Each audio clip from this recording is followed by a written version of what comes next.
toasting, joking too. Sipping and roasting is what we do.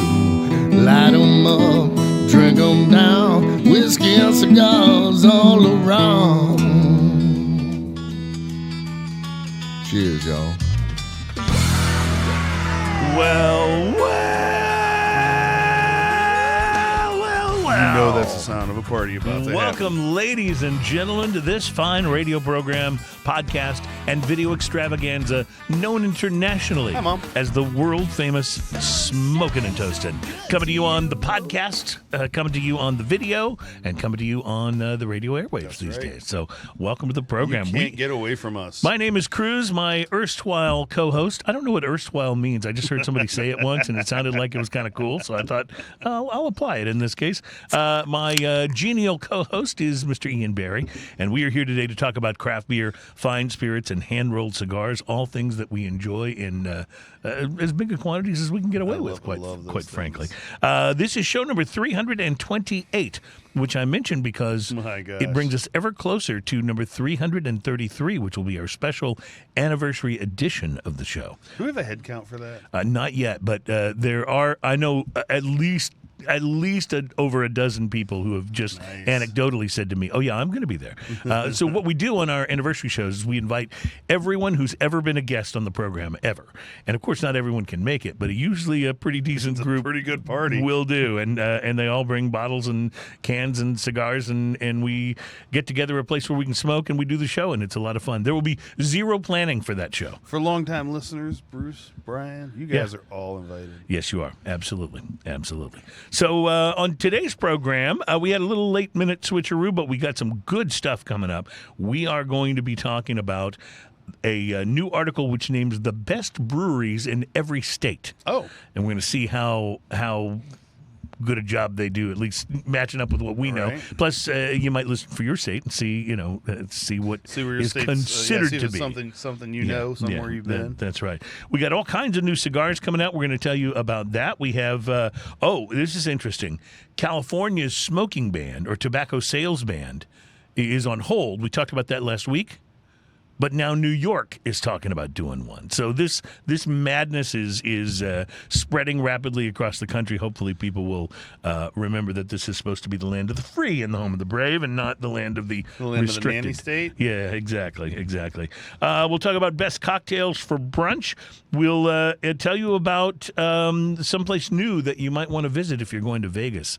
I like Vegas. Yeah, Vegas is fun. It is fun. I'm not even a huge gambler. Vegas is fun. Yeah, I enjoy playing, but it's not just that. It's everything. It's the shows, it's the food, it's hanging out and smoking in the lounges. And you don't get to do everything that you'd like to when you're there, but that gives you a good reason to go back. Absolutely. I love it. We will also be trying some very interesting drinks today from the Spetzel Brewery in Shiner, Texas. I love that place. We'll be trying their seasonal, it's the Shiner Strawberry Blonde. Strawberry Blonde. Yeah, it's one that comes out every year. From Equal Parts Brewing here in Houston, Texas, we'll be trying Sueno. It's their pale ale. Sueno. They have a beer called lager beer, which is, by the way, a lager beer. Yes. And it is unbelievable. Yeah, a lot of their stuff is really, really good. Like one of the best of its style that the I've first ever I remember trying from them was a pale ale called Medina Sod, which is really good too. But this one is a very pale colored pale ale, and it is called Sueno, which I'm not sure what that means. Do you know what Sueno means? Sueno, sweet? I guess. Is it sweet? Sueño. I'm pronouncing it wrong. What does it mean? Do you know? I don't know. All right, we'll find out. Wiki Brian, if you're out there, help us. Dolce is sweet, Sueño. Yeah. Sleep? Yeah. I don't know. And from Burlington Beer Company in Burlington, Vermont, of course, their 2022 Imperial Dream Eater. It is the bourbon barrel-aged Imperial pastry stout that they put out every year. Burlington Beer Company. Yeah, so very exciting. We've had stuff from them before, and they've always been good. Like I said, telling you about some cigars to watch for. And, of course, we'll be back with our incredibly popular segment, the little thing we like to call Drinking News. And our Drinking News teaser headline for this week: there must be something in the water. Don't let it be you. All right, so we'll get to that drinking news, of course, always a little bit later in the show. But we want to also say, by the way, thank you. He just handed me Sueño. Am I saying that right now? Sueño is a dream. Okay. So it's a dream so pale ale. I said sleep, but yeah, it was something. You were close. So it'll be interesting to check that out. Again, equal parts, just another of the smaller breweries in our hometown that just keeps coming out with more and more interesting stuff. I mean, they're really, really coming on. It's one of the things I love about the craft scene, even though there have been a few casualties that maybe, took on a little too much debt or whatever it was. The pandemic didn't help. But kind of in the shadow of all that, there's these small places like Equal Parts and just so many great little spots that are just slowly getting bigger and having more influence and putting out more really cool beers. Equal Parts has doubled their tap rooms. That's right. Over double, actually. Yeah. It used to be just a tiny have. little shotgun kind of area. That's right. And now it's a much bigger room. It's really nice. So it's kind of like Heights Brewery is another one that really has come on here, and there's so many in our hometown. Saloon Door, another one that has really come on. So Frosttown. Excuse me, I have a tickle in my throat. I have not been to Frosttown. It's but right by your house. You've been raving about it for a while. It's right by your house. All right. Their Kolsch is unbelievable. We need to go. So, all right, looking forward to that. Also want to say a big thanks to last week's special guest, Rachel with Maker's Mark. She was so much fun to have on the show. She was a blast. Yeah, she had a good time. She had a good time. We had a good time having her on, and she has already confirmed for the anniversary show. By the way, I love so that. Yeah, she will so be. fun. She will be coming to that. So it's been an interesting week for me. A busy one. I've kind of gotten over a little cold. I'm feeling much better now. Just a tiny tickle in my throat somehow. So if I have to stop and drink beer to keep from coughing, you'll excuse me. I'll understand. I got your back. I'm going to do that while you maybe enlighten me on something you may have had to smoke this week that was interesting. I did. I walked into my normal stop, Casa de Monte Cristo this morning, and saw Steve in there and said, "Hey, what's How's good?" Steve doing? I haven't seen him in a little while. He's doing great. Last time I was in there, I missed him. He wasn't While there. I was sitting in there, a guy came in, and he got an application. When's the last time you actually saw a paper application? I didn't know you did. I thought you all did everything Right? online now. It's so crazy. He came in and got an application, was sitting out filling it out. So Can you good on imagine him, like going because- through the paper applications at the cigar shop, and you're like, oh, this guy, I don't know, maybe a little messy. It looks like he burned the edge of the paper here. He's hired. He's hired. Right? That was from a cigar. He's hired. So I didn't. I was kind of casting around. I didn't know what I wanted. And Steve pointed out that they had the new Partagas. Sorry, Partag. What was I going to say? I think it's Partagas. Partagas, yeah. They had the new Partagas there. It was a partnership with El Titan de Bronze from Miami. Oh, very interesting. And I haven't had any of their cigars. I think we talked about that a little bit on the show that was coming out.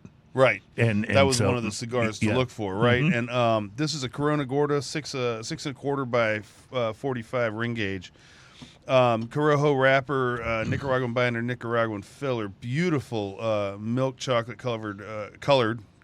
It's the first time Partagas. What am I doing here? It's the first time Partagas has ever done, as far as I know, a collaboration. Right? Yeah, I don't know that there's any others.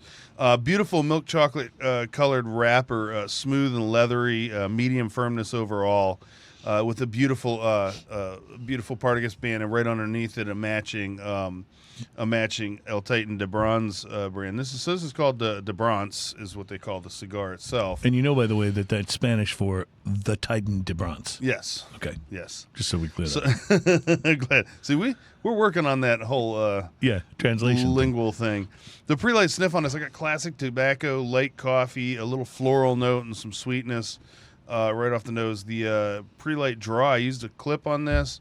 Got a medium draw out of it right off the bat. Sweet, creamy coffee and chocolate is what I was getting from this thing.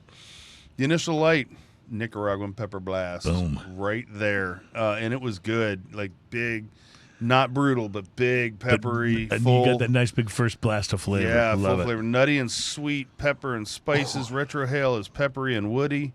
The Retrohale, by the way, on this is a little bit strong, so might want to wait. Not for a baby retro. Might want to wait till you're into your first third. You might get a little tickle on your nose there.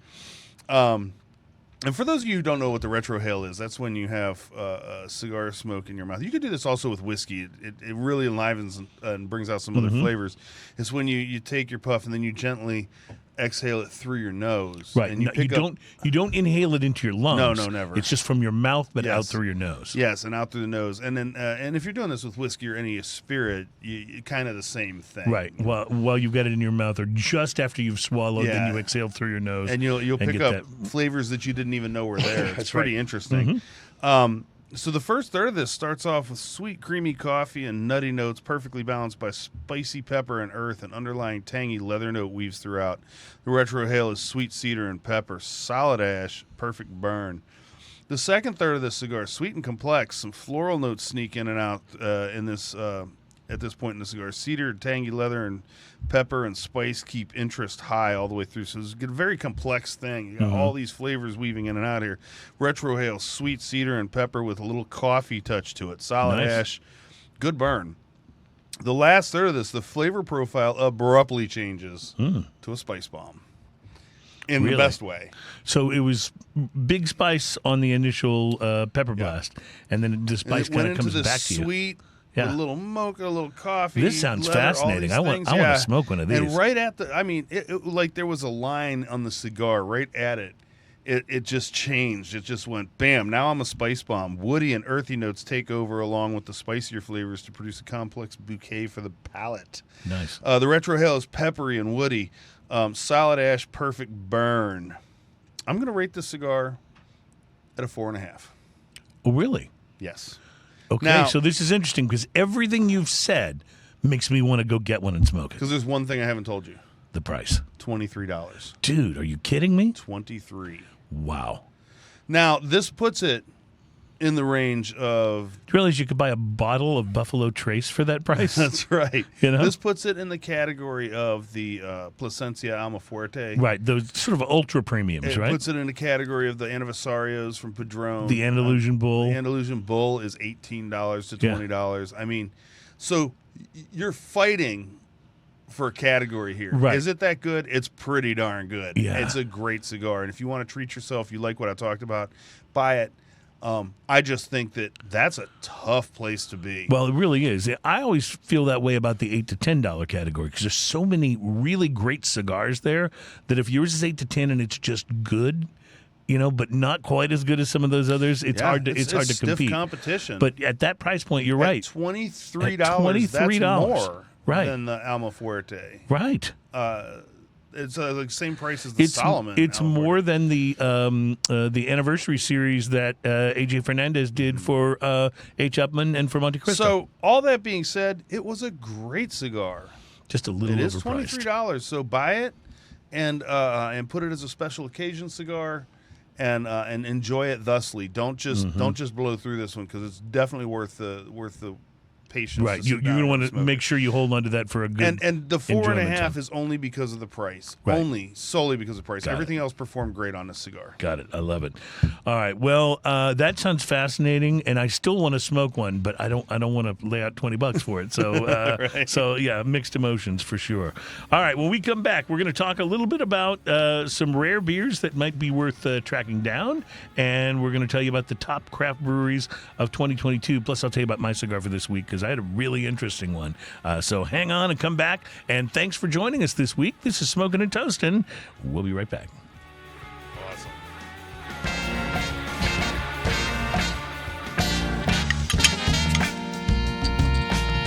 Welcome back. And those are just such wonderful sounds, aren't they? The strawberry hits the air immediately. Well, when I that open is true. Ian's opening our Shiner Strawberry Blonde, which is the first beer we're going to be sampling here today. And you are right, because I've had this before, in previous years.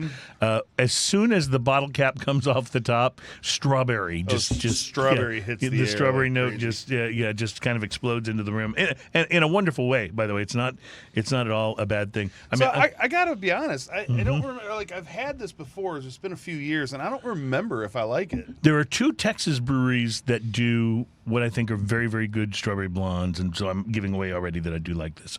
But Shiner is one, and the other is Southern Star in Conroe.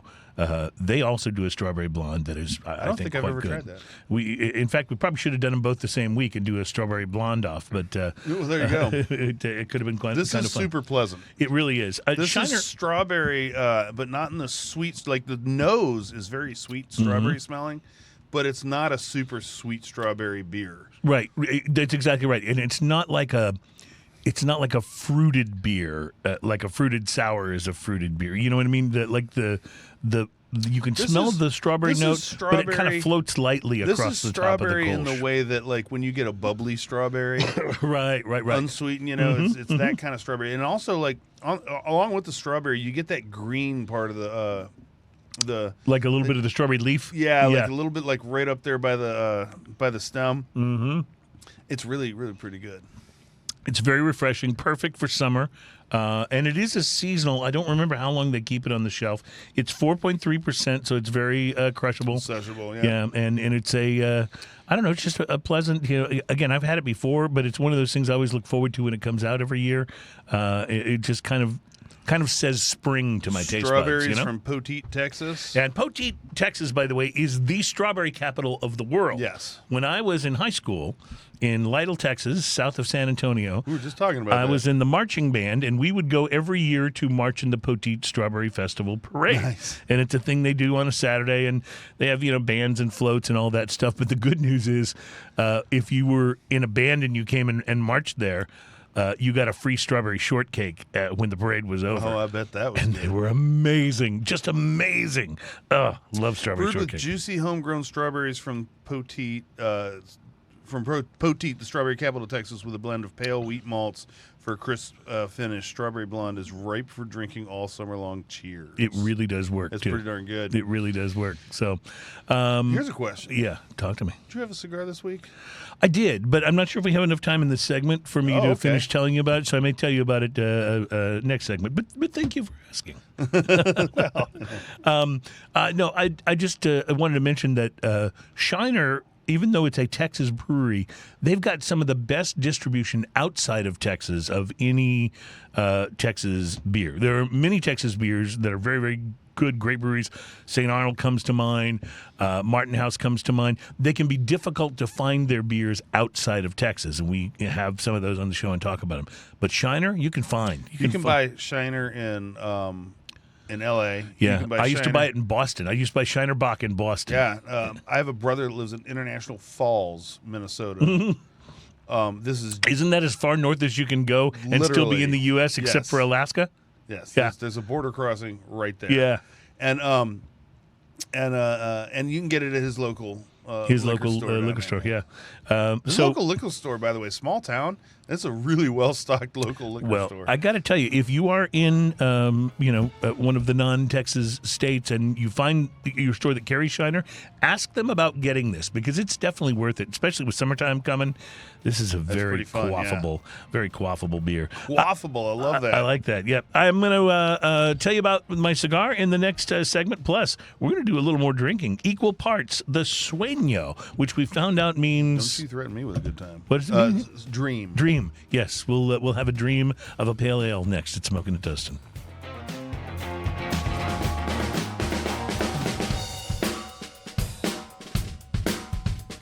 Welcome back, my friends. It is Smoking and Toasting. Our program is all about craft beer, fine spirits, and hand-rolled I cigars. love those things. They are very, very good things. Speaking of hand-rolled cigars, you asked if I had a chance to smoke anything interesting this week, and I absolutely did. I smoked the Crowned Heads La Imperiosa Double Robusto. I think Nice. you've had this cigar before, haven't you? I have. La Imperiosa was I'm originally... going to look up my notes on it and yeah. judge you. Okay, good. Please do. It was originally a Cuban brand dating back to about 1910.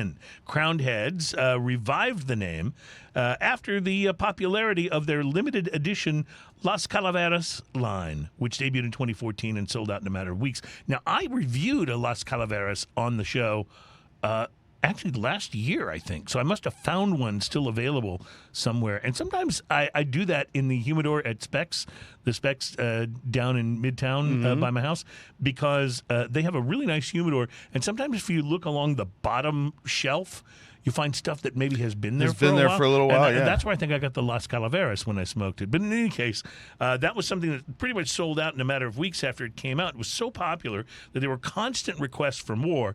And so when Crown Heads finally delivered, rather than calling it Las Calaveras, they made it a full-time part of their lineup, and they named it La Imperiosa. And La Imperiosa is Spanish for the Imperiosa. Very good, very good. So we're getting better at the Spanish translation. It actually means the imperative, by the way. I did go and I did go and look it up. I loved the look of this cigar. Dark brown wrapper, very few veins, a band that looked very much like the old Cuban bands for La Imperiosa, and it gave off some really wonderful pre-light notes. You know how some cigars don't give you much on the pre-light sniff, right, and other ones are just so rich. This was one of those. It was very, very fun. Just giving it that pre-light it made me just dying to light it. I got rich tobacco, toffee, and earth. Oh, nice. On the pre-light, so very, very nice. The cigar sports an Ecuadorian Habano wrapper over a Nicaraguan binder and fillers. It was rolled and blended at the My Father factory in Esteli, so probably hard not to much go going wrong on there. Yeah, exactly. I wondered if it would give me a good old-fashioned Nicaraguan pepper blast, so I lit it up, and yes, it totally delivered on its opening blow. MPB was a little more like red pepper, but still a nice strong blast before the La Imperiosa settled down. Once it did, I got a lot of different notes on the palate, especially for this early in the cigar. Sometimes excuse me, sometimes it takes like into that first third a little ways before you really start to pick out the different notes, other than Right. maybe the blast of pepper. But these showed up very early: hickory, earth, dried fruit, and a note that reminded me of cookie dough, Oh, nice. which is very pleasant. And it wasn't like sickly sweet cookie dough, but it was just like creamy, and it wasn't quite as sweet as actual cookie dough. But anyway, for the beginning, it burned very nicely and provided a generous quantity of smoke. Now I have to take a drink because I have You go ahead and do that while you're taking a drink. a tickle in my throat. Yeah.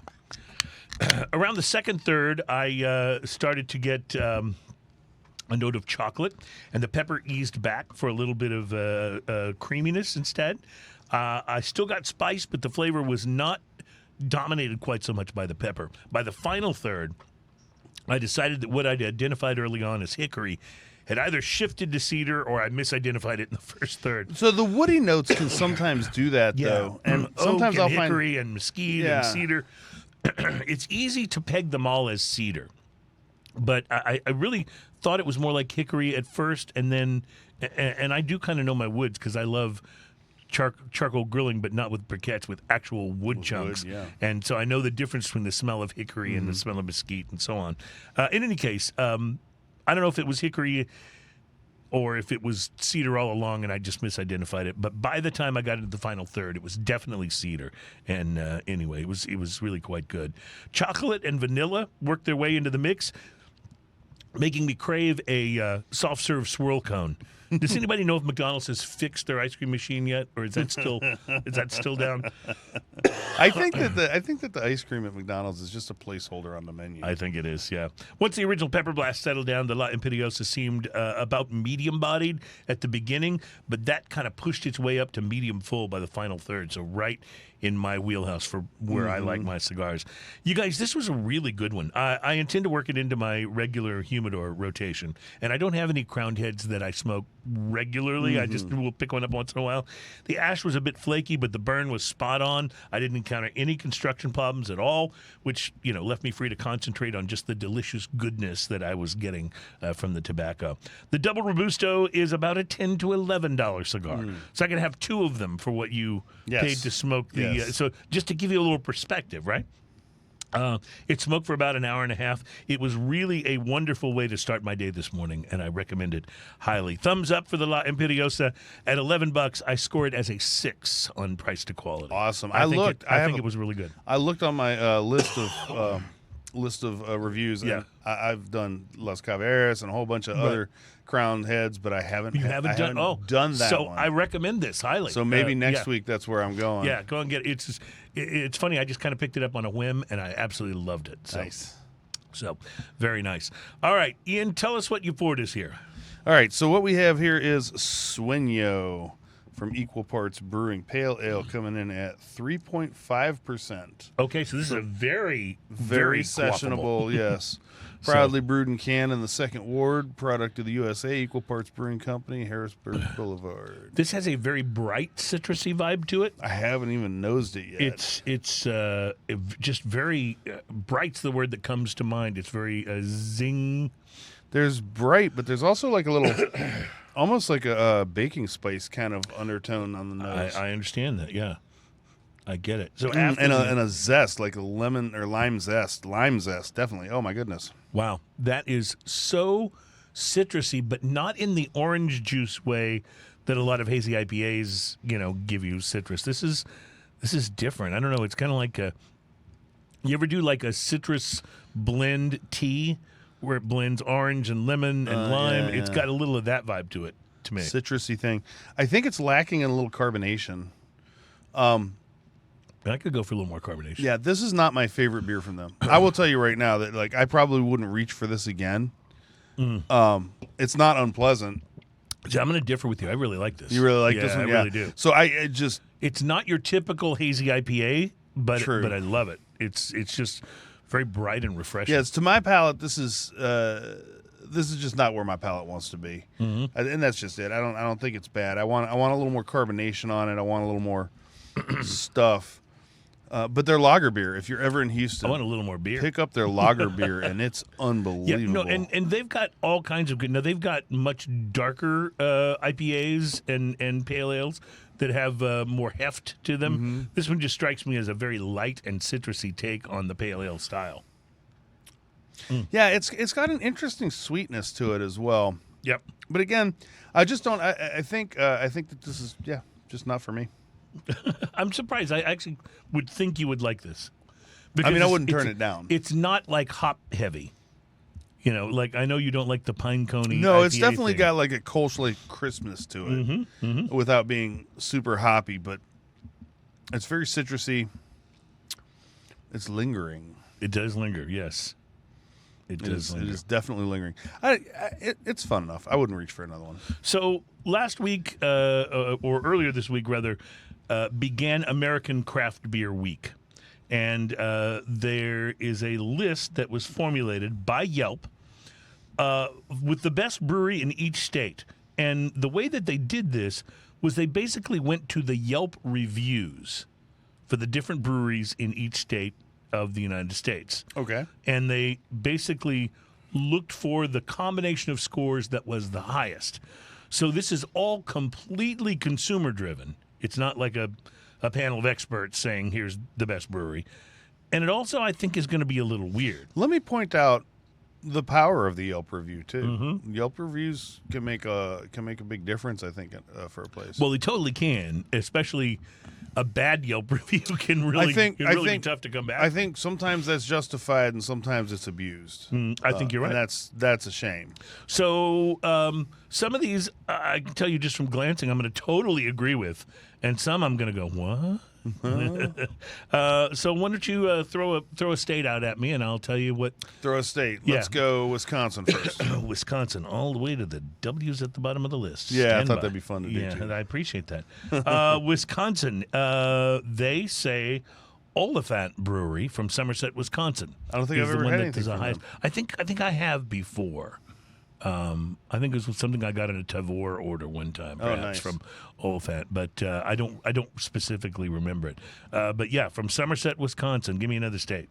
Oh, let's do Minnesota. Minnesota. That's a good one. I'm in Minnesota. From Moorhead Junkyard Brewing Company. I feel like we've had Junkyard Feel like we have, something too. on here at some point in time. We'd have to look back in the notes. I just a couple spots ahead of this, alphabetically. From Maine, they chose Portland, Maine's Allagash Brewing Company, and I will tell you that is a Allagash very, is very good brewery. very good. So, I'm dying. What's Oklahoma got? oh, that's going to be interesting because that's where Prairie Artisan Ales is, right? Or were you thinking a different Oklahoma brewery? No, I was thinking the same Oklahoma as you. Stone Cloud Brewing Company in Oklahoma City. I don't think I've ever I had a don't beer think from so them. either. So Now these are the best breweries, like destination wise. It's Or just just the Yelp ones, reviews. the Oh, ones that's that, right. So that do the best So numerically people in Yelp reviews. People have been there generally for the Yelp reviews. I think. I don't think people are Right. buying their beers and then doing a Yelp review. Agreed. This is Right, so probably this is all probably you the can tap count on it room, being the locals. ambiance, You everything. can count Yeah. it being the locals in each area that Right. are pushing these upward in the Yelp reviews. From Wichita, Kansas, they chose Central Standard Brewing for Kansas best brewery. From Arizona, Front Porch Brewing in Phoenix. I have not been there. I have not had any beers from there. Although I have had some good Arizona beers. Didn't your buddy bring us back Arizona and New Mexico beers one time from a trip, which was that we had a really good time with those. What about Alabama? Alabama. From Birmingham, Good People Brewing, another one that I have not heard of or been to, but sounds interesting. I kind of like this list. It's locals. It's going to be like right. And what I like about this is that anytime you're traveling, this would be a great list to refer to and go. I want to visit that one because that's the one. If you're going to be near it, yeah, right. That's the one the locals like, right? From Delaware, you could have guessed this one. Dogfish Head from Milton, Delaware. Head, yeah, of course, right. This is such a wonderful place, and I have been to Dogfish Head Brewery in Milton, Delaware. I'm a little jealous on that one. Yeah. From Florida. Florida from Isla Morta, Florida Keys Brewing, where Florida man gets his beer. So let's look at Texas, since you and I are both from Texas. Excuse me, going a little further down the list until I get to it here. And Texas, interesting. I do not agree with this one. Is it State Carbach? From Carrollton, no. From Carrollton, Texas, Three Nations Brewing. Now, I like Three Nations. I've had a number of their beers, but I would hardly pick them as the best in Texas. I mean, you got Martin House in Dallas. You've got St. Arnold here. There's so many great breweries. But again, this is driven by Yelp reviews. So apparently, people are having such an experience there. Apparently, that they're going to go on and do Yelp reviews. It does make me want to say, I want to go to Three Nations and check it out. Like, what's making this get the kind of Yelp reviews that it's getting? So, Rapid City, South Dakota, Lost Cabin Beer. Love the name. Yeah. Grid City Beer Works in Salt Lake City, Utah. We have had some of their beers on the show before. And just looking at a few others. From Washington State, which is a big beer state, Seattle's Georgetown Brewing Company wins the Yelp review there. So kind of interesting. Vermont has Morrisville, Vermont's Lost Nation Brewing, which I have heard of, but I don't know if I've had any of their beers or not. Don't know. Let's look up. We're just twisting up the list here. Yeah. I'm just kind of randomly going through, but starting to think about states that I find interesting. What about Oregon? Oregon. Oh, very good. Let me know. P. As Portland has become such a big mecca for beer. Boneyard Beer from Bend, Oregon. Boneyard. Yeah. So, and we've had Boneyard. We've had Boneyard, and it has been, as I recall, quite good. Okay, so from Boise, Idaho. Barbarian Brewing, great name. I haven't had any of their beers. That is a great name. I've driven through Idaho. From Colorado, it's not the most exciting state to drive through. Colorado's a big beer state. Big time, yeah. Broken Compass Brewing in Breckenridge. Oh, I don't think I've ever had that. Yeah. From Salem, Connecticut, Fox Farm Brewery. From Alaska, Devil's Club Brewing in Juneau. Huh. Devil's Club, huh? Devil's Club. California, one I've never heard of. From Vista, California, Pure Project Brewing. No, don't know it. I'm not familiar with it at all. Trying to take a look at Illinois, Beguile Brewing, Begyle, Beguile Brewing in Chicago. Spelled kind of like Argyle? Yeah, I guess. It's out of Chicago. Massachusetts. This one kind of surprises me. Samuel Adams, Boston Beer Works in Boston. Can you imagine, like, I've never been there, but can you imagine how cool their place is to go? I have been there, and it is very cool. Yeah, I mean, that's what I'm saying. I wouldn't pick them as my absolute favorite, but I love them, and I love what they've always been about in the industry. So, anyway, very interesting list. If you want to find out what your state is, we didn't mention it, just hit us up, st@rfcmedia.com. We'll let you know. We'll be right back. It's Smoking and Toasting, and there's more to taste, so stand by.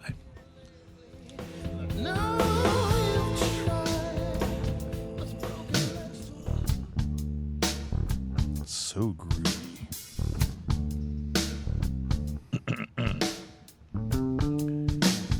Welcome back. It's Smoking and Toasting. Our program is all about craft beer, fine spirits, and hand-rolled cigars. We're heard weekly on great radio stations like the one you're listening to right now. We have no idea which station. They'll tell us. It'd be nice if they told us. We've talked about this list from Yelp. where they went through the Yelp reviews and kind of took the top Yelp review rated brewery from each craft beer brewery from each state across the country. And a couple of these I thought were really interesting that we didn't mention in the last segment. In Missouri, Kansas City's Boulevard Brewing was the top name, and we've had a number of their beers on the show, and they're very, very great. respectable. Yeah, I'm not familiar with this one, but I'm surprised in Michigan. Because Michigan has so many has some great amazing breweries. Bell's is in Michigan. Founders. Founders is in Michigan. But the brewery that did best in this is from Traverse City, and I've never heard of it. The Filling Station Microbrewery. No idea. And now, if it beat out those others, I feel How like good is I feel it? like how good is it exactly? I gotta go try this. That's awesome. From Maryland, and I lived in Maryland. I am not familiar with Streetcar 82 Brewing Company out of Hyattsville, but sounds interesting. Central Standard Brewing in Wichita, Kansas. I think I mentioned that one. Oh, Louisiana. Louisiana. Now, I think that Louisiana is home to several of their breweries would land in my top 10. Yeah, like Parish. NOLA, Terrapin, And NOLA. Terrapin. Yeah, absolutely. Yeah. But the Louisiana winner was from New Orleans. It's Parlot Beer Lab, and I've never heard of it. I've never been there. And So- it's in New Orleans? And it's in New Orleans. Okay. So, Well, there's a stop. See, one of the cool things about a list like this is I'm going to go to New Orleans at some point. Mhm. I'm sorry. I'm going to go to New Orleans at some point. Nowlands at some point, yes. Hellbender Brewing Company was the number one in D.C., Washington, D.C., and Fox Farm Brewery in Salem, Connecticut made the list. And again, never heard of those. So I think it's a fascinating list. You can find this at blog.yelp.com if you want to look for the Gotcha. list. What did Pennsylvania get? Oh, Pennsylvania. That's a great one. We didn't check, did we? Pennsylvania has some great breweries, too. I've never heard of it. It's in Braddock, Pennsylvania, and it's called Brew Gentleman. Never heard of that either. Isn't that so interesting? Rhode Island, Pawtucket, Rhode Island, Crooked Current Brewery. Not familiar with that. No, but that's a great name. It is. It really is. I'm just trying to look and see if there's any others that I, recognize or that we've had. But yeah, Freedom's Edge Brewing in Wyoming and Cheyenne. So I don't know, man. I think so. This is the methodology. It's an all-time list of the top breweries in every state according to Yelp. They say we identified businesses in the brewery category on Yelp, then ranked those spots using a number of factors, including the total volume and ratings of reviews. The list looked at businesses in the United States. All businesses were marked open on Yelp as of March 3rd, 2023. And when available, all businesses on this list have a passing health score as of March 3rd, 2023. well, I suppose that's a good also, thing, right? Also good to know, yeah. So anyway, very, very, very interesting. This is a list you could spend some time with because, like you said, you'll be going to some of these places. And did they just give the top one, or did they give you a few? Just give the top one Gotcha. of each state. Although I'm sure that you could go on Yelp. Yeah, you can for filter an it. individual state You and could filter filter it it, yeah. yourself if you wanted to see some of the others. I'm thinking maybe we pick a state at some point in time and just do a beer tour. Oh, that would be so much fun. Like a pub crawl, except just a brewery crawl across the state. We have to pick a small state, so if we try to do that in Texas, it'd be hours between breweries. Texas is pretty big. Yeah, exactly. Oh man, tell you about a few cigars to watch for coming up in the next couple of segments, and we also are going to track down. This I think will be very good. We're going to track down the world's best value bourbons. Value bourbons. Yeah, so these are the ones where you are getting a lot of bang for your buck, probably not too expensive. This is an important thing to know. With Well, I have an inflation, idea right? for a show coming up at some point in time in the very Okay. near future. Is we have to have a bottom shelf taste test. Oh, I like this idea. I mean, we'll probably spend at least At least $20. $100 buying right. like bottom shelf beer. That'd be very 10 or interesting. 12 bottles. So would you do it just like a whiskey bottom shelf taste test, for example, or a I think we could do categories. yeah.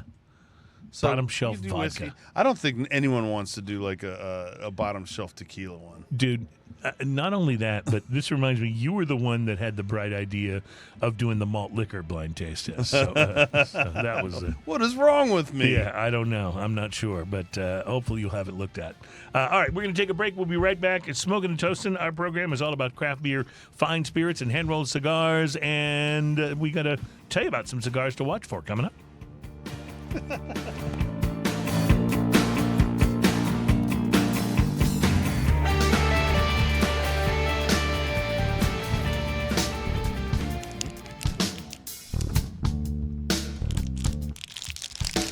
I love that sound. But not as much as I love the next sound you're going to The make. cellophane coming off the top of the bottle. Welcome back to Smoking and Toasting. I like it so much I usually do it at home before I bring the bottle in. I know. So, but in this case I didn't. So, nice. Very, very nice. So, going to be trying some rum here momentarily. But before we get into that, Ian and I have talked about the fact that we both love going to Las Vegas, Nevada. It's just the kind of town that seems to invite people who are kindred spirits to you and I. It's so much to do. And you know what? If you're bored in Las Vegas, you're not even looking around you because the people watching there is like, well, it's second to none. You think Walmart's interesting? Oh, yeah. No, Holy Vegas cow. Vegas is all about it. Another thing that I love about Vegas is Nevada passed several years ago a smoking ban, which would mean you can't smoke cigars in any of the bars or casinos in Las Vegas. And Las Vegas kind of said, nah. Not so much. And they backed down. Because there was supposed to be a smoking ban that would go into effect in Las Vegas, and it never happened. Or if it happened for like a week, and they were good. This isn't. Yeah, gonna I work. mean, you got to think, man. The entire state of Nevada, right? is really like their income is Reno and Las Vegas. That's right. You start putting too much pressure on them, and it's gambling towns. Yeah, like exactly. Those towns are good. There's kidding. no other reason for Las Vegas to be there. Well, there's some great places to smoke in Las Vegas. It has remained a cigar lover's city, and recently this sort of quietly extended to the Wynn. Now, the Wynn is one of the more expensive hotels and casinos in Las Vegas, but they've been upping their game with renovations and expansions, and over the past 2 years, they not only redid the adult beverage program at all 34 venues under their roof, but one of the biggest changes was they took the space formerly known as the Parasol Up and turned it into a new cigar-friendly Overlook Lounge. Oh. And it is opulent and wonderful. The circular lounge is perched on the edge of the casino floor, looks out in different directions over the gaming action, and into the foliage of the Wynn Conservatory and down to the Lake of Dreams. Oh, how awesome is that? Overlook is easily the most opulent lounge, they say, among many in the mega resort, with its design inspired by the Regency period, from the palm frond murals on the ceiling overhead to the multi-layered drapery of rich fabrics pouring down the wall. Wooden chairs are upholstered in velvet cushioning, and it's just there's a photo of it in Cigar Aficionado.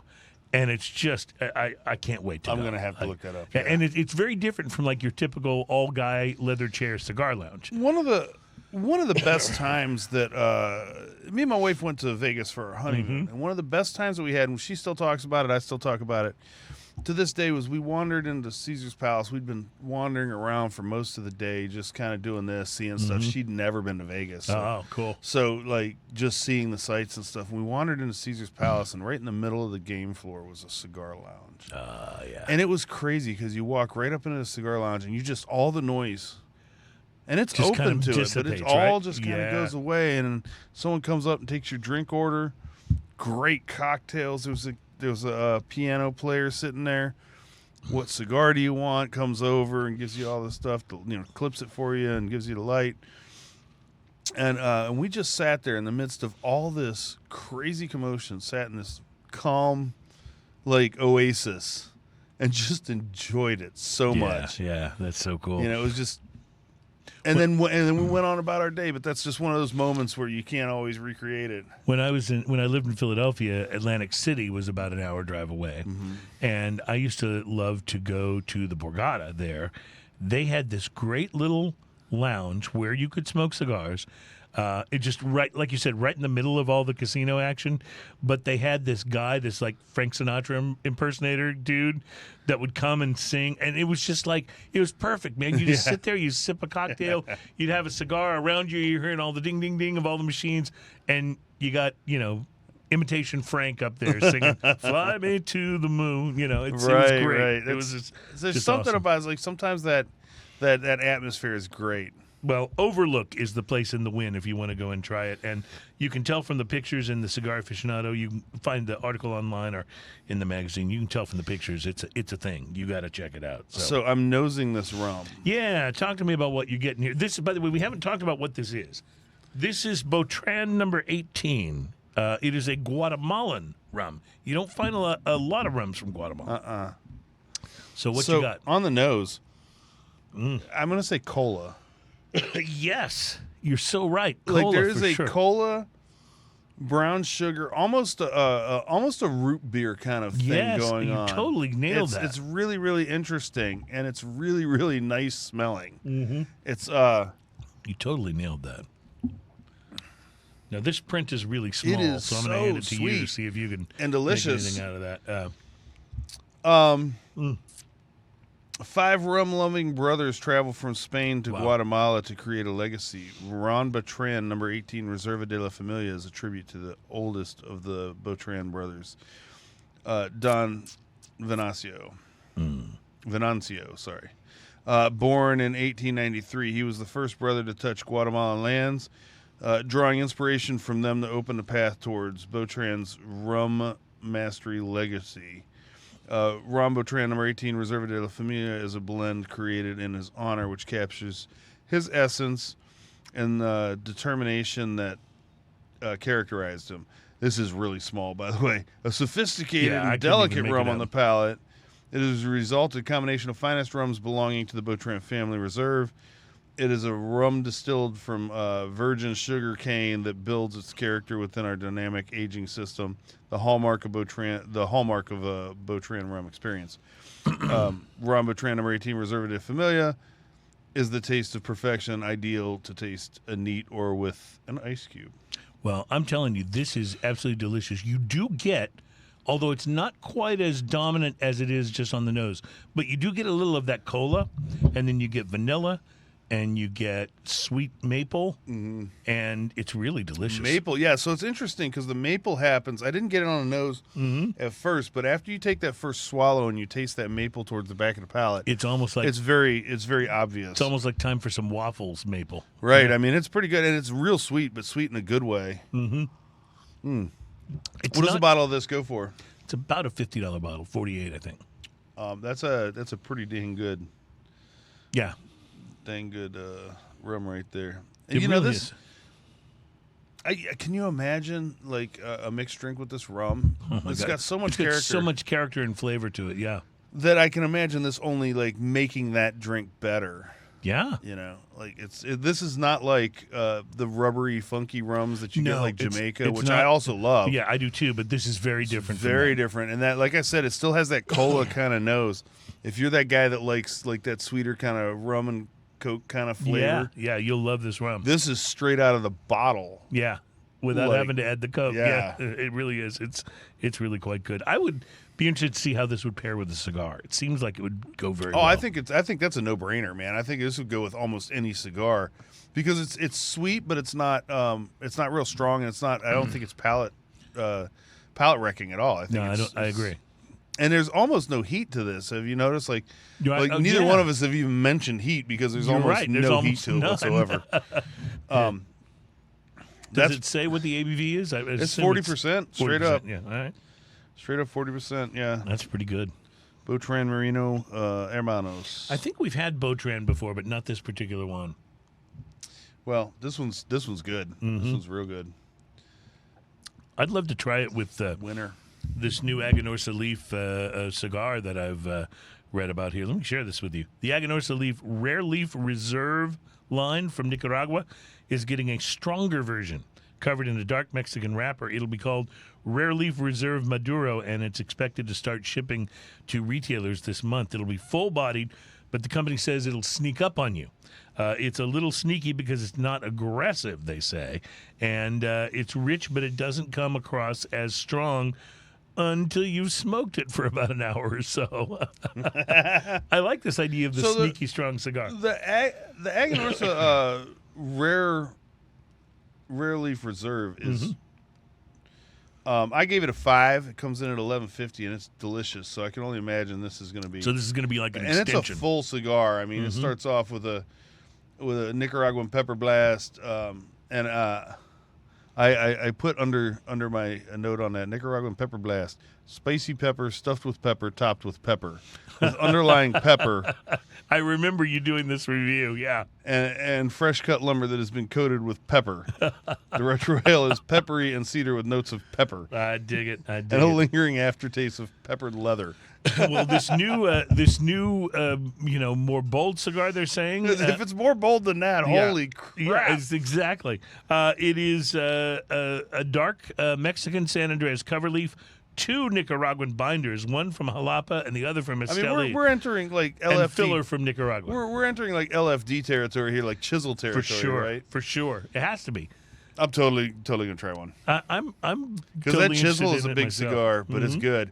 Trying something in that neighborhood is really, really nice. And by the way, for the first time in the history of the brand, the non-Cuban Cohiba is releasing a cigar that'll feature a Mexican wrapper. You're starting to see more and more companies doing a release with a Mexican San Andres wrapper on their The cigar. Mexican wrappers are Yeah. like and it's got a spicy thing. So General Cigars announced that they're going to be shipping the Cohiba Riviera next month, a 3-size line made with the cover leaf grown in the Mexican San Andres region. The cigar is produced at the STG Esteli factory in Nicaragua, and they're intended to be medium to full strength. Under that Mexican wrapper will be a Honduran broadleaf binder and a filler blend of Honduran and Nicaraguan tobaccos. I have to say, I really like when they combine Honduran and Nicaraguan tobacco in the same cigar. I mean, that works for me. That's something about that is right in my sort of taste area there. Cohiba Reserva will come in 3 sizes: Robusto, Toro, and Perfecto, and they will range in price from $19.99 to $23.99. So this is Pricey. Cohibas But are it's Cohiba. pricey. Yeah, It's Cohiba. yeah. You expect it. And here's one you'll love, Ian. It disappeared for a while, but Room 101 has brought back the Big Payback 70, an enormous cigar that measures 7 inches with a 70 ring gauge. I have missed those. The Huge Smoke was introduced in 2014, back when Matt Booth was running Room 101, but it hasn't been in production since 2016. It's now owned by Scandinavian Tobacco Group, and they start shipping to retailers on the 1st the of big June. payback 770 was my go-to go down the river cigar. Now, I'm thinking about this because my family on my wife's side is having a family reunion in New Braunfels in July. And tubing is on the list of activities. Yes. And I'm thinking, I got to get one of these big cigars like you love for floating down the river. You get one cigar. Right. That's all you got to do. Don't One mess cigar. with bring another cigar. Yeah, you don't have to. And I've gotten out of the since that went away, and you couldn't find them in most places. Sometimes you could find an old stock of them, which was also pretty good. But when you couldn't find them, I had to go to the LFDs. Mm-hmm. It was Well, it's coming back.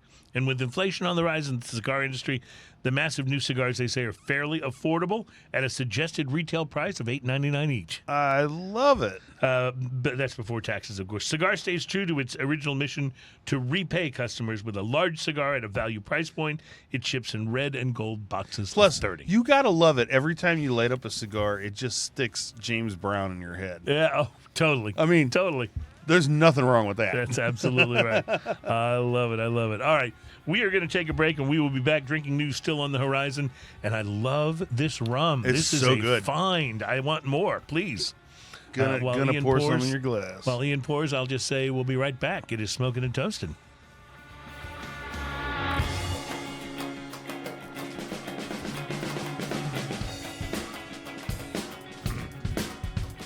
Welcome back. It's Smoking and Toasting. Our program is all about craft beer, fine spirits, and hand-rolled cigars. And I see you have the ukulele ready, but we still have one more segment before we get to drinking news. Oh, So I didn't want to ukulele was disappoint you. cocked and loaded. I I want didn't to point out on the way back into this segment, Mm-hmm. you have a little candy jar right up by the front desk, and I picked a little Twix out of there. Just one of them little single bite-sized Twix, and it goes so well with this With rum. this rum. Yeah, I'm about to It's pour so more good. because I haven't had one of the Twigs, but I'm hoping there's at least another one in there so I can try one after the show. There's an interesting site on the internet. There's lots of interesting sites on the internet. Yeah. Do But, they all end with the term hub? Yeah, some of them do, some of them don't. This one does not. It ends with the term searcher, wine searcher, as a matter of fact. But they also write about whiskeys and other items. And they have named the best value bourbons on Wine Searcher. They mentioned, by the way, that bourbon is probably the best value in whiskey. And I would agree with that. You can usually get decent bourbons for lower price, Yeah. whereas if you're looking for non-bourbon whiskeys, you're generally going to have to pay a little more to make sure You go you're, pay- yeah, you're, you pay you're getting what you want. But value is, of course, subjective. One person's bargain might be another's, inexcusable extravagance. But they went straight, they say, to the... Oh, he just brought me a Twix. This is awesome. Thank you, sir. This is why you're, like, our greatest engineer since Adam. Seriously. Anyway, they came up on this Wine Searcher site with a pretty direct point to dollar ratio to give you a kind of a bang for the buck, if you will. Okay. With these inexpensive bourbons. And here is the list. I'm totally in for a bang for the buck. Yep. Yeah, that's good to know. Here's the list. Starting out with Heaven Hill Distillery's 7-year-old, which they give a value factor of 1.66. So anything above a 1 means it's scoring above its price range. Okay. Okay. So Heaven Hill Distillery 7-year-old is the first one, 1.66. Angel's Envy Port Wine Barrel Finish, 1.78. At 1.88, Evan Williams Single Barrel Vintage. And then at 1.90, Four Roses Single Barrel. And remember, all of these are relatively inexpensive. Four Roses is one of those interesting distilleries. Their standard line Four Roses is not to be looked over. It's really nice. Just a regular old Four Roses, I agree. But the barrel picks and Yeah. the single barrel the single reserves, barrel, oh my God. they're so good. They really are. They're So, and that scores a 1.90 Yeah. on this in terms of the value. George Dickel Barrel Select, 2.04. yeah, buddy. I'm a Dickel fan, by the way. Like I think Dickel has issues with their slogans. Yes, and stuff. I think they do. Like they kind of suck at that, but that's good whiskey. Next on the list at a 2.12, Maker's Mark 46. We Oh, just had some you cannot go wrong amazing with that. Maker's Mark, but just the regular old 46 is You pretty cannot amazing. go wrong with that. At 2.19, Elijah Craig, 12-year-old. Also, can't go wrong. At 2.42, Knob Creek Small Batch. Yep. At 2.60, just regular old Buffalo Trace. Yeah, 100%. It really is good. In fact, it's almost too good. Outrageously good. Yeah. And it's not very expensive. And the biggest one on this list with a value factor of 3.03, Bullet Straight Bourbon Frontier Whiskey. is great. So those are all relatively inexpensive. As bourbons go, those are I inexpensive actually bourbons. had Bullet 2 nights ago. Yeah. And it just Outstanding. and I want to add, it's not a bourbon, but I want to add another like price breaker. Dude, Slane Irish whiskey. Slane. For the money you fantastic. pay for a bottle of that, I mean, it is Remember that just special exceptional. edition that was, I don't know, $32? Yeah, right, yeah, it was like, And it's a couple dollars more. so and it's good. like, wow. Yeah. Still got a little of that left in the bar, as a matter of fact. Yeah. You know what I did is I hid it kind of at the back of the bar because I knew if I put it in the front, it would be gone already. So I bought a bottle of it when I was over at my sister's house. She lives in Round Rock. Mm-hmm. And I left it on their bar, so I always have good whiskey when I go over there. Love it, love it. All right, drinking news is coming up. We got more to talk about, and we got more to taste too. As a matter of fact, we're going to be tasting some pretty interesting imperial pastry stout when we come back. It's Smoking and Toasting.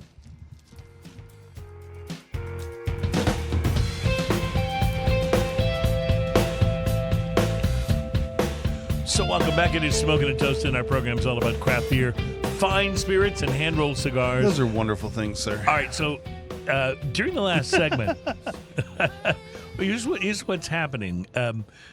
Our engineer went out and got me a Twix out of the bowl in the front that you mentioned, and he left it here for me. And during the break, I opened it, took a bite, and then went back to this rum. And you could not be more right, Ian. It's so good It's together. like so good together. It's like some sort of a evil plot. It's so Right. good. But this is the Botran Ron de Guatemala, which just means rum from Guatemala, number 18. And it's not 18 years age. It's just number 18. So not to be... no, but it does but say it is Reserva really de good. la Familia, so it's the family reserve there. It is about a $50 bottle of rum, and I'm going to tell you it's worth every single It's, penny. it's funny because like when we tasted it, we're like, okay, it's good. It has like cola, it has a couple other things.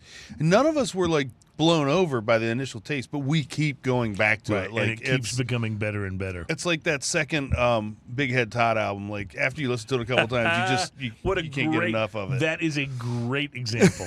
Hats off to you, sir. That was really good. That was really good. Well, ladies and gentlemen, there is a part of our program that has become popular beyond, really any rhyme or reason, to be completely honest with you. But for some reason, it has become the most popular segment on our show. It's a little thing we like to do in this segment called Drinking News. Drinking news, drinking news. Now it's time for drinking news, drinking news, drinking news. Now it's time for drinking news. A Florida man with one arm said he had a gator for a pet. When asked about his absent arm, he said, I had to take my gator to the vet. drinking news, drinking news. Now it's time for drinking news. Cheers, y'all. That was a good save, by the way. Yeah, I almost knocked over my water. Oh, but I, sorry, I was distracted by you grabbed it. saving your water. Yeah. I forgot to hit the last I was chord. waiting for that last little strum there. All right. Well, it's fair to say here at Drinking News that there are certain things that are perhaps overrepresented when it comes to our coverage. There's lots of stories about drinking, of course, but that's probably to be expected since the segment It's is Drinking News. actually called Drinking News. I mean, I've never personally made a bad decision when drinking, but, some people do. Some people do. And yes, we do bring you more than just a few stories of people who commit criminal acts who are, let's just say, less than highly intelligent. In fact, we actually considered calling this feature Crooks Are Stupid in the beginning. We did. But not all drinking stories involve a crime, and just like not all dumb crook stories involve drinking. Although, to be fair, most of them do. Yeah, well. Yeah. But if there's It's any, funny to laugh at bad guys. if there's any one thing that seems to show up an astounding majority of the time when we select another story to share with you on Drinking News, it's actually the revelation of something geographical. Is it something about the region? Well, there are stupid people everywhere, Ian, doing stupid things. But when it comes to Drinking News, you could get the impression that an overwhelming majority of these stories either involve someone who is from or actually take place in the Sunshine State of Florida. Florida man. I gotta Just- work on the tuning of that a little bit. But I like it. I like it. It's got My vocal promise. intonation's a little off. It's got promise. Just a glance at the headlines tells you all that you need to know, often without even reading the full story. And I swear to you folks, all of these are real. Florida man found doing naked somersaults. Florida man. Found doing naked somersaults in the middle of the road. Florida man calls his girlfriend by the wrong name during sex. Violence and his eventual arrest ensue. Florida man. This is turning into like that Real Men of Genius kind Yes. of thing. Oh, yeah, it totally is. Florida man officials consider using radioactive material to pave roads. Hold on. Did you say Florida man officials? Yes, Okay. absolutely. And by the way, I didn't write these headlines. These are ones I found. Florida man officials consider using radioactive material to pave roads. Florida man. It's getting Flor- better. Florida man once arrested for fighting a drag queen with a tiki torch runs for mayor.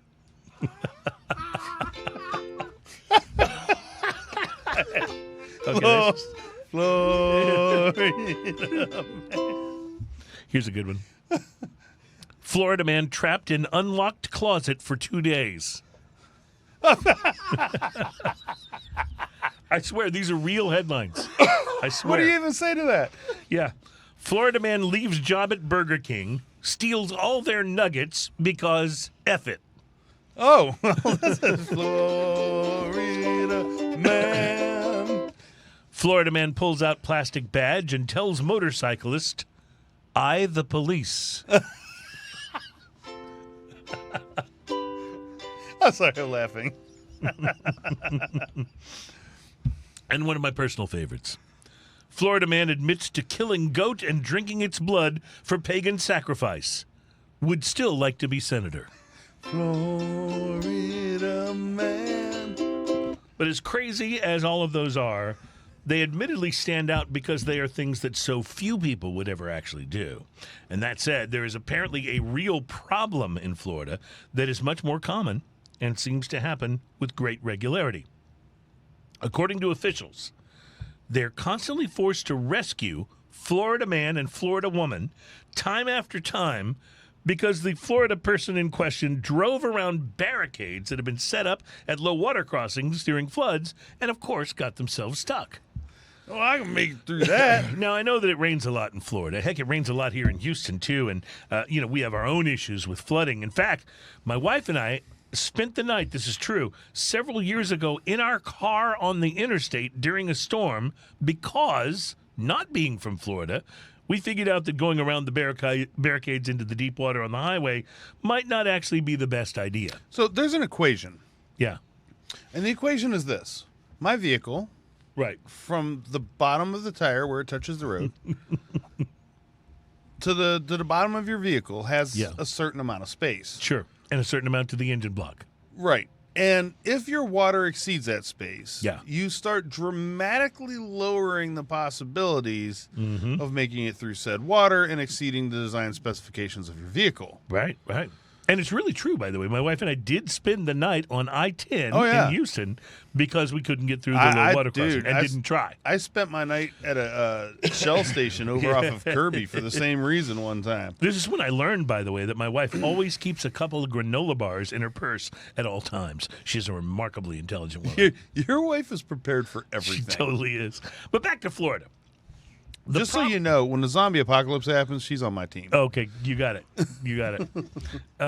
Back to Florida, though. The problem is apparently so acute there that lawmakers in Volusia County are considering enacting a statute that would levy heavy fines to motorists who drive around barriers and attempt to A cross flooded statute roadways. of idiocracy?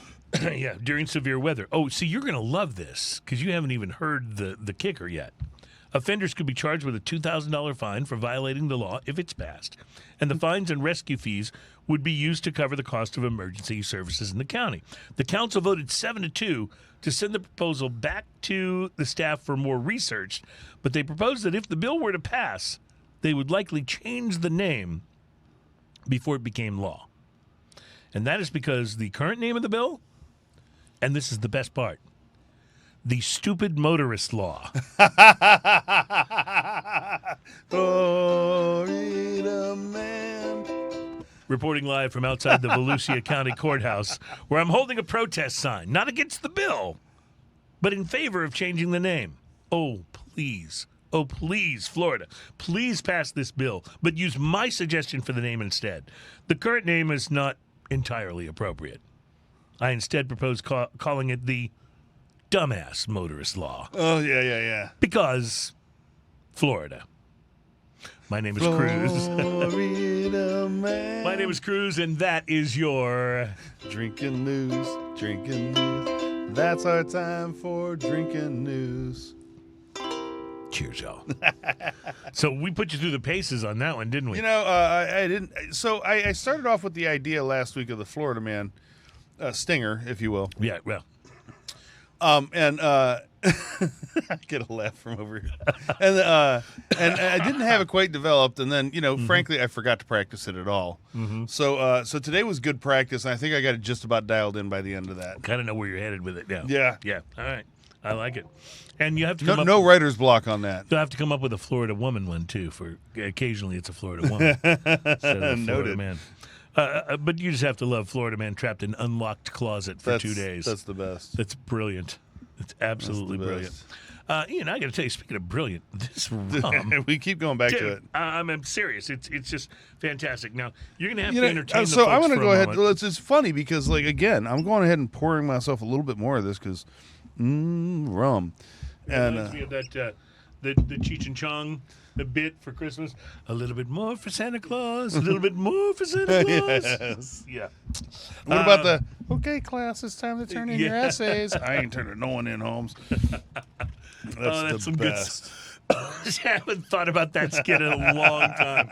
That is so good. I mean, seriously, who doesn't have that mental image of them rolling up in the van from the movie. When the and they van's open on the fire. door, and the van's like literally on fire, the smoke pouring out. I mean, it's just hilarious.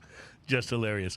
It's time to do some drinking here, Ian. Not that we haven't been already with the Botran 18, but this looks like a very Imperial interesting. Dream Eater is what it says, and it has a beautiful artwork on it. It looks a little bit like an aardvark with horns, Because that happens. and the streaks or clouds coming off it are going through a little skull. It's pretty interesting. We've had some good beer from these guys before. This is from the Burlington Beer Company. So I in like the Burlington, color Vermont. of this. I like the color of this beer already. It's a very delicate shade of black. In fact, I will I will have to go back and look through our notes, but I think we've had Imperial Dream Eater in other years. Oh, I would have remembered this. I think. Well, it's pretty viscous. I can tell you that already. It, This really does look like motor oil. Not when you put it into your engine, but when you're draining out the old motor oil, so you can do an oil change. That's what that looks like to me. I always thought that motor oil looked a lot like beer. See, I like that about you. You can see beer in anything. Let's just.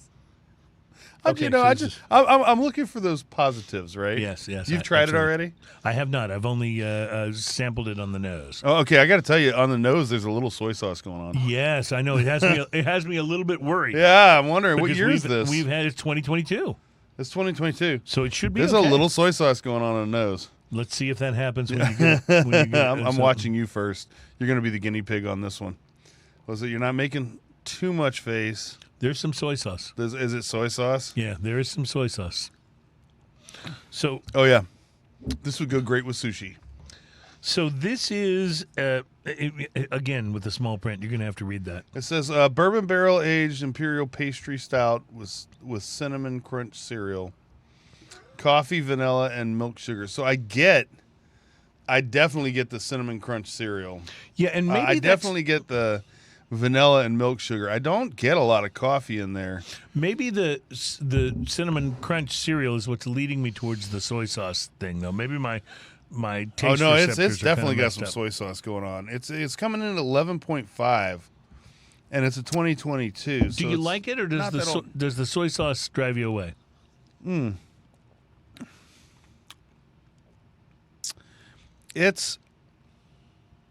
I'm afraid it might have turned. Yeah, and that's Slightly. crazy because It's drinkable. We've had imperial pastry stouts much older than this that have not gone soy. Oh God, it on us. really just smells like soy sauce. It's drinkable. So it smells like soy sauce and coffee. And that's not necessarily something you're looking for, though. No, not really. It doesn't smell good. It tastes better than it smells, Okay. but it's a little awkward. Okay, so I'm just going to tell you. You know how sometimes we'll drink like, particularly the don't do it, don't do it. Sometimes we'll drink, particularly the bigger beers at the end of the show, right? Right. And then we'll go back to the spirit, and we'll go, oh, this ruins the rum. Oh, So is it that bad? Don't do it. I feel like this is a smell the milk kind of thing. I kind of Change want to up do it your anyway. yeah, right. Oh, I know. It's like, does this smell bad to you? Like, smell my finger. Look at this. Does this look infected to you? No, but honestly, you want to cleanse your palate before you go back to the rum. I'm not kidding. Do some of the strawberry blonde or something else. We drank everything else. I'm really, You got a little of that Pilsner. even with a palate cleanse, it just smells like soy sauce. Yeah, I'm going to leave that. I'm going to go, and I'm incredibly surprised because Coffee and soy Burlington sauce. Beer Company is a very reputable brewery, and that's not old enough that it should have gone. soy No, on us. it could have been maybe Plus, something. it was like a $20 bottle. It could have gotten slightly contaminated or something. I mean, there could be a lot of things that happen. well- Here's the truth: everybody makes a mistake once in a while. I'm afraid they made one here. We'll be right back. It's Smoking and Toast. Soy sauce. Welcome back. It's Smoking and Toasting, our program all about craft beer, fine spirits, and hand-rolled cigars. Quite a show today. And occasionally soy sauce. This rum, has been a huge hit for us on the show. It's fantastic. And I was expecting this Imperial Pastry Stout to be a huge hit. Mm-hmm. And I think the more time we've spent with it, the less forgiving we are. You know how sometimes you spend a little extra time with something and you're like, oh, I can deal with that. This has the opposite effect. Mm-hmm. This That's is- 100% true. This is like, And what's interesting is it was a relatively expensive bottle. It's from Burlington Beer Company. They're extremely reputable. Mm-hmm. And it's their 2022 Imperial Dream Eater. So this is not. it's only a year old. Oh, yeah, this and we've had plenty of Imperial Stouts that were 5, 6, 7, Oh. 8 years old. It 12/07/2022, so it's Right. 6 months old. Right. 5 months old. 6 That months should not be soy sauced already. old. It smells exactly brought, like soy sauce. I know I brought some that I've held on to for a while. This is that were a little you soy getting sauced. back at me for the Tubi last week, right? That Tubi was the awful, Tubi dude. 60. Yeah, but I don't know if Well, we we weren't expected enjoying that it right to be because good. first off, This we expected as per to that be good. picture with the Tubi, we had our shirts on, Right. and on that picture they didn't have any shirts on, and That's a the good one guy point. had the pour spout and he was pouring it good point. directly into his face. That's a very good point. But I feel like this might be you getting me back. You know what? It certainly wasn't my intention when I bought the bottle. I can tell you that much. When I bought that bottle, I was like, "Oh, Ian's going to love this." Well, I mean that's an 'Cause it's expensive just- joke at $20 for the bottle. You're absolutely right. But no, you still hold the upper hand on the. Well, on I'm the sorry, my jokes. friend, that this beer didn't turn out as good as all of us were anticipating. Now I'm totally it's not curious good. as to try something else from those guys because I have pretty high respect for Burlington Man, Beer I Company. will tell you right now that if I pick up a beer, especially a barrel aged or something kind of outrageous, and I don't like it, it doesn't stop me from trying other stuff from that same company. That's good for you. It's good to know and a good point Like, of view for you to have. realistically, because hey, man, at least they have the huevos to put something like this out. Yeah, no, you're right. And this could have gone bad in the bottle too. It could have. It could have been great at the brewery when they bottled it. you Yeah, know? I mean, it could have gone bad. It could have been some kind of contamination or something that happened that's so minuscule, but All of which reminds me, I think I've Then told we're you soy about sauce. this. I think I've told you about this, but here in our hometown in Houston, we have a brewery called Platypus Brewing. And I was over there with my wife and a friend a month or two ago, and they have a stout that is on the menu, but is not one that they produce and can and send out. And you have to go try this because it's one of the best stouts I've ever had. I'm going to make that happen this week if Yeah. they still have it, Yeah, hopefully, it's- because it should be, I yeah. remember like making that mental note. I got to do that, and then I forgot. You're such a fan of that particular I love, style of beer. I like the big beers, man. Big Yeah. beers for me. I like all beers in general. Even our second beer that we tried, the Sueño, Sueño, was yeah. not. I mean, it's not my favorite. I wouldn't reach for it like again. But if you handed me one, it's fine. It's drinkable. But I love that beer. So just so we're That being said, my least favorite of the beers today is still better than most macro brews in my mind. and that's the soy sauce stout. I don't even know about that. So the other night I was at a crawfish party and my band was playing, and the only beer they had there at the beginning was Miller Lite, and I drank one, You know what? ice cold. If you have to drink a macro brew, that would be my recommendation. Is Miller Lite. And it was at least drinkable ice cold. Yeah. I was at the. But then I actually left the party and went and got. My wife and I went to More the stuff. Louis Capaldi show at the 713 Music Hall this last week. It was a good show. Except for the fact that there were this group of people standing off. I was leaning on the bar because that's how I like to see a show. Yeah. So I just lean on the bar and watch. I don't need to get down in the front row and jockey for space. I'll just stand back, enjoy the music, and I'm right by the bartender when I need something. Of course, they don't have a great beer selection there. In fact, the only really good beer they had was St. Arnold Art Car, and they were out of it. So I did a Love Street and called myself lucky to do it. But I'm looking around at all these people, right? And I'm just seeing guys that have a kind of a hip look. They look like they know what they're doing, and they're walking around with these cans of Michelob Ultra. And I just want to say to them, why? Why would you spend money So on that? Michelob Ultra is incredibly popular. It is. It's incredibly popular. It's And it's incredibly outlandishly- tasteless. Yeah, outlandishly popular. I have friends over in Austin. Some of the friends I was hanging out with over my birthday. They do like triathlons and stuff like that, and that's all they drink. Like they look for those low-calorie beers, but while we were at Oscar Blues, by the way, Oscar Blues has a low-calorie beer, 98 calories, And it's good. and it's way better than Michelob Ultra. Yeah. All right. So that should be a show. We should do a show on the low-cal beers. Low-cal beers. We've had a few that were pretty nice. Absolutely. Wow. We've had a lot of fun on today's show. Thank you guys so much for being here. And I just can't wait to invite you back for next week's show. We're Smoking and Toasting. We're all about craft beer, fine spirits, and hand-rolled cigars. He's Ian Barry. I'm Cruz on the Wheels of Steel, Mr. Terry, and we've had a wonderful week. Thank you guys, and we'll see you next week on Smoking and Toasting. Whatever happens, don't leave it so soon. It's alright when it's okay.